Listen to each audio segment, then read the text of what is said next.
Hello ಮೈ beautiful viewers, ಎಲ್ಲರೂ ಹೇಗಿದ್ದೀರಾ? ಎಲ್ಲರೂ ಚೆನ್ನಾಗಿದ್ದೀರಾ ಅಂತ ಭಾವಿಸ್ತಾ ಇಂದಿನ ವಿಡಿಯೋ ಸ್ಟಾರ್ಟ್ ಮಾಡ್ತಾ ಇದ್ದೇನೆ. ಅಲ್ಲೋಗಿ ಸಿಗ್ತೀವಿ ಅಂತ ಅಲ್ಲೋಗಿ ಸಿಗ್ತೀವಿ ಅಂತ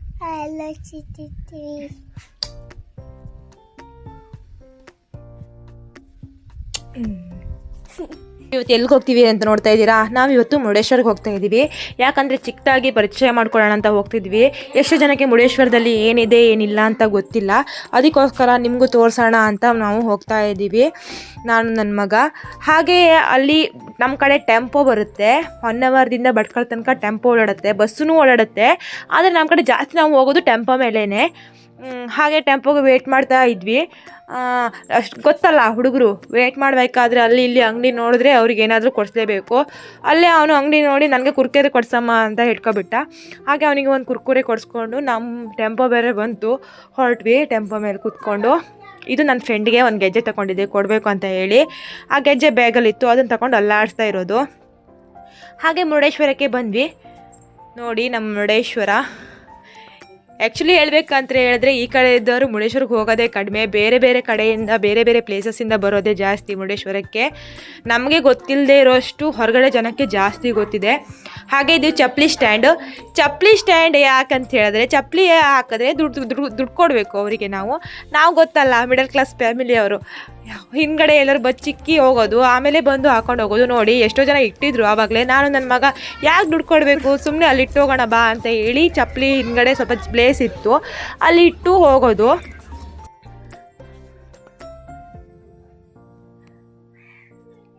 ನಾವು ಆ ಕಡೆ ಫ್ರಂಟಿಂದ ಬಂದಿಲ್ಲ, ಈ ಕಡೆಯಿಂದನೂ ಒಳಗೆ ಹೋಗ್ಬೋದು. ನೋಡಿ ಈ ಕಡೆಯಿಂದ ಹಿಂಗೆ ಒಳಗೆ ಹೋಗಿ ದೇವಸ್ಥಾನ ಸ್ವಲ್ಪ ಒಳಗೆ ಹೋಗಿ ಅಲ್ಲಿ ಕಾಲು ತೊಳ್ಕೊಂಡು ದೇವಸ್ಥಾನ ಒಳಗೆ ಹೋಗೋದು. ದೇವಸ್ಥಾನದ ಒಳಗಡೆ ಫೋಟೋ ತೆಗಿಯೋಕ್ಕೆ ಕೊಡಲ್ಲ.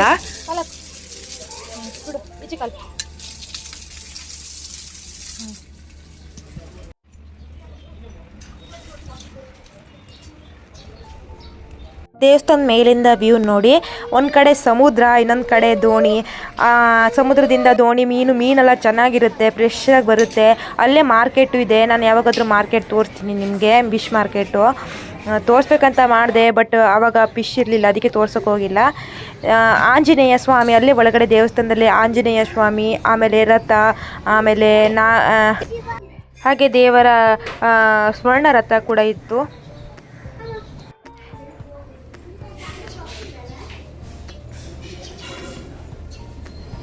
ಮುರುಡೇಶ್ವರ ದೇವಸ್ಥಾನದಲ್ಲಿ ಊಟ ಇದೆ ಅಂತ ಎಷ್ಟೋ ಜನಕ್ಕೆ ಗೊತ್ತಿಲ್ಲ. ಹಾಗೆ ಊಟ ಮಾಡೋಣ ಅಂತ ಒಳಗೆ ಬಂದ್ವಿ. ನೋಡಿ ಅಲ್ಲೊಂದು ತಾತ ಇತ್ತು, ಆ ತಾತನ ಜೊತೆ ಫ್ರೆಂಡ್ ಆಗಿದ್ದಾನೆ. ಮಕ್ಕಳಿರುವಾಗ ಅಷ್ಟೇ ಮಕ್ಕಳಲ್ಲ, ವಯಸ್ಸಾದಾಗಲೂ ಮಕ್ಕಳಾಗುತ್ತೆ ಅಂತ ಹೇಳೋಕ್ಕೆ ಈ ತಾತನೇ ಸಾಕ್ಷಿ. ನೋಡಿ ಎಷ್ಟು ಚೆನ್ನಾಗಿ ಅವನ ಜೊತೆ ಆಟ ಆಡ್ಕೊಳ್ತಾ ಇದೆ ಅಂತ ಹೇಳಿ.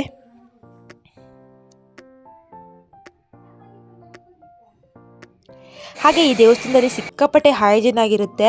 ಫಸ್ಟ್ಗೆ ಬಿಸಿ ನೀರು ಹಾಕ್ತಾರೆ, ಬಿಸಿ ನೀರು ಹಾಕಿ ತೊಳೆದು ಪ್ಲೇಟೆಲ್ಲ ತೊಳೆದಾದ್ಮೇಲೆ ಊಟ ಹಾಕೋದು. ಅಲ್ಲಿವರೆಗೆ ಊಟ ಇಕ್ಕಲ್ಲ, ಅಷ್ಟು ಚೆನ್ನಾಗಿರುತ್ತೆ. ಮತ್ತು ಸಿಕ್ಕಾಪಟ್ಟೆ ಹೈಜೀನ್ ಆಗಿರುತ್ತೆ. ನಾನು ಎಷ್ಟೊಂದು ದೇವಸ್ಥಾನಗಳಲ್ಲಿ ನೋಡಿದ್ದೀನಿ, ಹೈಜೀನೇ ಇರಲ್ಲ. ಅಲ್ಲಿ ಹೋದರೆ ಊಟ ಮಾಡೋಕ್ಕೆ ಮನಸ್ಸಾಗಲ್ಲ, ಅಷ್ಟು ಇದಾಗಿರುತ್ತೆ. ಆದರೆ ಈ ದೇವಸ್ಥಾನ ಮಾತ್ರ ಊಟನೂ ಚೆನ್ನಾಗಿರುತ್ತೆ. ಹಾಗೆ ಊಟ ಮಾಡ್ಕೊಂಡು ಹೊರಗೆ ಬಂದ್ವಿ. ಹೊರಗೆ ಬಂದಾಗ 1 ಗಂಟೆ ಆಗಿತ್ತು, ದೇವಸ್ಥಾನ ಬೇರೆ ಕ್ಲೋಸ್ ಆಗಿತ್ತು. ಯಾರಾದರೂ ಮುಂಚೆಗೆ ಬನ್ನಿ, ದೇವಸ್ಥಾನಕ್ಕೆ ಬರೋ ಮನಸ್ಸಿದ್ದವರು ಮುಂಚೆಗೆ ಬನ್ನಿ. ಯಾಕಂತ ಹೇಳಿದ್ರೆ 1 ಗಂಟೆಗೆ ದೇವಸ್ಥಾನ ಕ್ಲೋಸ್ ಆಗಿ 3 ಗಂಟೆಗೆ ಓಪನ್ ಆಗೋದು. ಹಾಗೆ ಸ್ವಲ್ಪ ಸಮುದ್ರದಲ್ಲಿ ಆಟ ಆಡಬೇಕು ಅಂತ ನನ್ನ ಮಗ ಅಂದ್ಕೊಂಡ. ಈ ಮುರುಡೇಶ್ವರದಾಗ ಬಂದರೆ ಸಮುದ್ರದಲ್ಲಿ ಆಟ ಆಡದೆ ಹಾಗೆ ಹೋಗೋಕ್ಕಾಗುತ್ತಾ? ಅದು ನಮ್ಮ ತುಮಕೂರಲ್ಲಿ ಸಮುದ್ರ ಬೇರೆ ಇಲ್ಲ ಆಟ ಆಡ್ಸೋಕ್ಕೆ. ಇಲ್ಲಿ ಬಂದರೆ ಇಲ್ಲೇ ಆಟ ಆಡ್ಸ್ಕೊಂಡು ಹೋಗ್ಬೇಕು. ನಾನು ಅವನಿಗೆ ಒಂದು ಎಕ್ಸ್ಟ್ರಾ ಬಟ್ಟೆ ತರಬೇಕಿತ್ತು ಅನ್ನಿಸ್ತು ನನಗೆ. ಯಾಕಂದರೆ ತುಂಬ ಆಟ ಆಡೋಕ್ಕೆ ಟ್ರೈ ಮಾಡ್ದೆ ಪಾಪ, ಆದರೆ ಬಟ್ಟೆ ಇರಲಿಲ್ಲ. ಹೇಗೋ ಅದರಲ್ಲೇ ಆಟ ಆಡಿಸ್ಕೊಂಡು ಆಟ ಆಡಿಸ್ದೆ.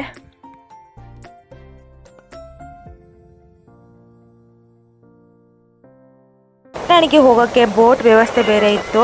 ನೇತ್ರಾಣಿಗೆ ಹೋಗೋರು ಬೋಟಲ್ಲಿ ಹೋಗ್ಬೋದು. ಮತ್ತು ಸ್ಕೂಬಾ ಡೈವಿಂಗ್ ಕೂಡ ಇದೆ. ನಿಮಗೆ ಫೋಟೋ ಹೊಡ್ಸ್ಕೊಳ್ಬೇಕಂದ್ರೆ ಅಲ್ಲಲ್ಲೇ ಫೋಟೋಗ್ರಾಫರ್ ಬೇರೆ ಇರ್ತಾರೆ, ನೀವು ಫೋಟೋ ಹೊಡ್ಸ್ಕೊಳ್ಬೋದು. ಹಾಗೆ ನನ್ನ ಮಗನಿಗೆ ಸ್ವಲ್ಪ ಆಟ ಆಡ್ಸೋಣ ಅಂತ ಅವ್ನು ಹೆದರ್ತಾ ಇದ್ದ, ಅದು ಎಳ್ಕೊಂಡು ಹೋಗಿ ಸ್ವಲ್ಪ ಆಟ ಆಡಿಸ್ಕೊಂಡೆ.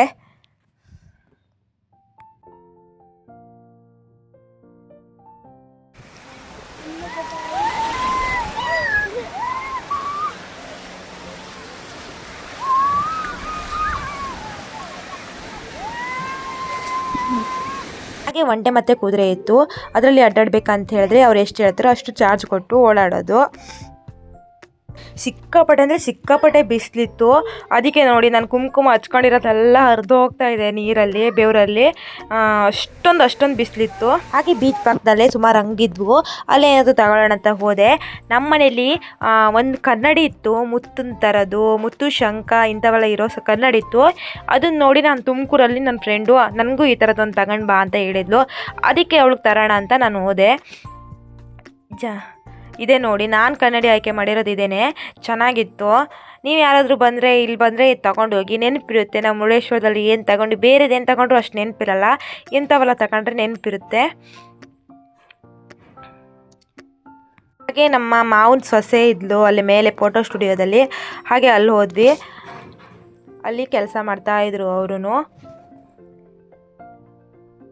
ಹಾಗೆ ಅವಳು ಬೊಗ್ರೆಹಣ್ಣು ಇವಳೇ ನೋಡಿ ನನ್ನ ಮಾವನ ಸೊಸೆ. ಹಾಗೆ ಒಂದು ಬೊಗ್ರೆಹಣ್ಣು ಕೊಟ್ಟಳು.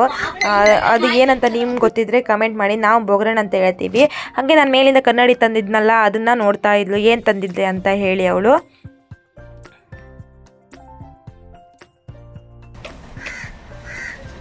ಹಾಗೆ ಮೇಲೆ ಗುಹೆಯೊಳಗೆ ಹೋಗೋಣ ಅಂತ ಹೇಳಿ ಹೋಗ್ತಾ ಇದ್ವಿ.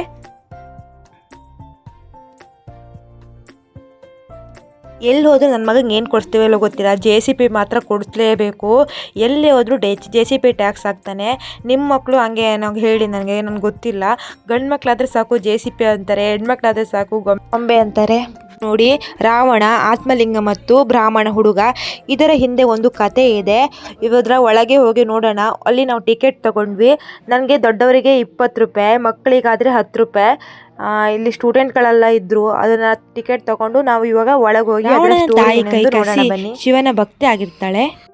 ಹೀಗಾಗಿ ಸಮುದ್ರದ ಅಲೆಯಲ್ಲಿ ಮರಳಿನಿಂದ ಶಿವನ ಲಿಂಗವನ್ನು ಮಾಡಿ ಅದಕ್ಕೆ ಪೂಜೆ ಪುರಸ್ಕಾರವನ್ನು ಮಾಡ್ತಾ ಇರ್ತಾಳೆ. ಆದರೆ ಪ್ರತಿ ಸಲ ಅಲೆಗಳು ಜೋರಾಗಿ ಬಂದಾಗ ಆ ಅಲೆಗಳು ನೀರಲ್ಲಿ ಹೊಂಟೋಗ್ತಾ ಇರ್ತವೆ. ಇದನ್ನು ನೋಡಿದ ರಾವಣ, ನಾನು ನಿನಗೆ ಶಿವನ ಆತ್ಮಲಿಂಗವನ್ನೇ ತಂದು ಕೊಡುತ್ತೇನೆ ಎಂದು ಪ್ರಮಾಣ ಮಾಡುತ್ತಾನೆ. ರಾವಣ ತನ್ನ ತಾಯಿಗೆ ಕೊಟ್ಟ ಭಾಷೆಯನ್ನು ಪೂರ್ಣಗೊಳಿಸಲು ತಪಸ್ಸಿಗೆ ಕೂಡುತ್ತಾನೆ. ತಿಂಗಳುಗಳೇ ಕಳೆದು ಹೋಗುತ್ತೆ, ಆದರೆ ಶಿವ ಒಲಿಯಲ್ಲ. ಅದಕ್ಕೆ ಕೋಪದಿಂದ ರಾವಣ ಇಡೀ ಕೈಲಾಸವನ್ನೇ ಎತ್ಬಿಡ್ತಾನೆ. ಇದನ್ನು ನೋಡಿದ ಶಿವ ರಾವಣನ ಎಲ್ಲಿಲ್ಲದ ಭಕ್ತಿಗೆ ಒಲಿದು ದರ್ಶನ ನೀಡುತ್ತಾರೆ. ರಾವಣನ ತಪಸ್ಸಿಗೆ ಒಲಿದ ಶಿವ ಪ್ರತ್ಯಕ್ಷವಾಗಿ ಏನು ಬೇಕು ಅಂತ ಕೇಳುವಷ್ಟರಲ್ಲಿ ನಾರದ ಮುನಿಗಳು ವಿಷ್ಣುವಿನ ಸಹಾಯದಿಂದ ರಾವಣನು ಅಮರತ್ವ ಕೇಳದೇ ಇರೋ ಥರ ಮಾಡ್ತಾರೆ. ಅದರ ಬದಲಾಗಿ ರಾವಣನು ಶಿವನ ಹೆಂಡತಿಯಾದ ಪಾರ್ವತಿ ದೇವಿಯನ್ನೇ ಕೇಳುತ್ತಾನೆ. ಅದೇ ರೀತಿ ಶಿವನು ಕೂಡ ವರವನ್ನು ಕೊಟ್ಟು ತನ್ನ ಹೆಂಡತಿಯಾದ ಪಾರ್ವತಿ ದೇವಿಯನ್ನೇ ರಾವಣ ಒಟ್ಟಿಗೆ ಕಳಿಸಿಬಿಡುತ್ತಾನೆ. ಅದೇ ರೀತಿ ರಾವಣನು ಪಾರ್ವತಿ ದೇವಿಯನ್ನು ಲಂಕೆಗೆ ಕರೆದುಕೊಂಡು ಹೋಗುವಾಗ ಆದ ಮುನಿಗಳು, ಶಿವನು ನಿನಗೆ ನಿಜವಾದ ಪಾರ್ವತಿ ದೇವಿಯನ್ನು ವರವಾಗಿ ನೀಡಿಲ್ಲ. ನಿಜವಾದ ಪಾರ್ವತಿ ದೇವಿಯು ಪಾತಾಳದಲ್ಲಿದ್ದಾರೆ.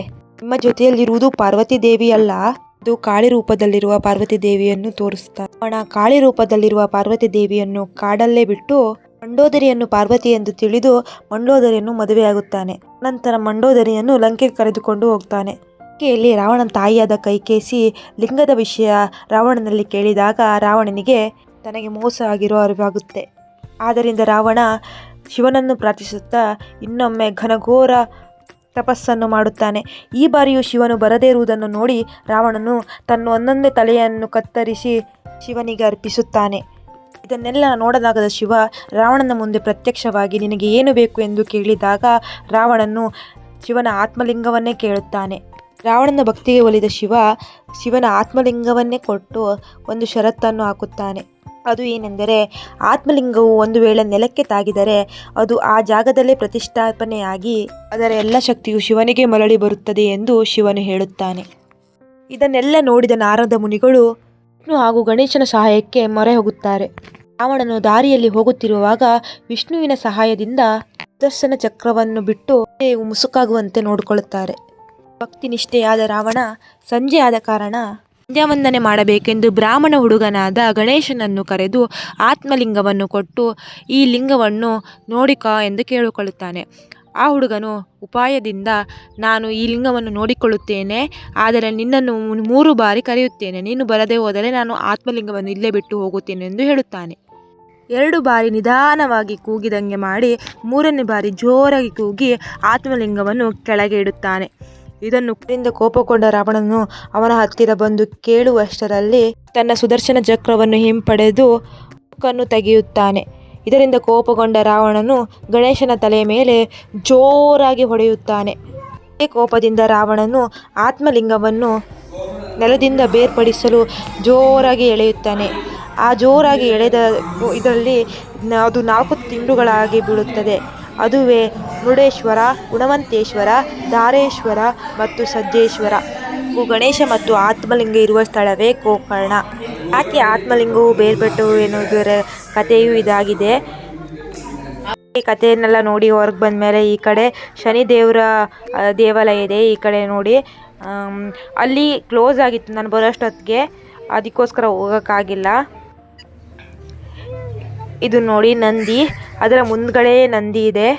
ಇದನ್ನೆಲ್ಲ ನೋಡಿಕೊಂಡು ನಾನು ನನ್ನ ಮಗ ನಮ್ಮ ಮನೆಗೆ ಹೊರಟ್ವಿ.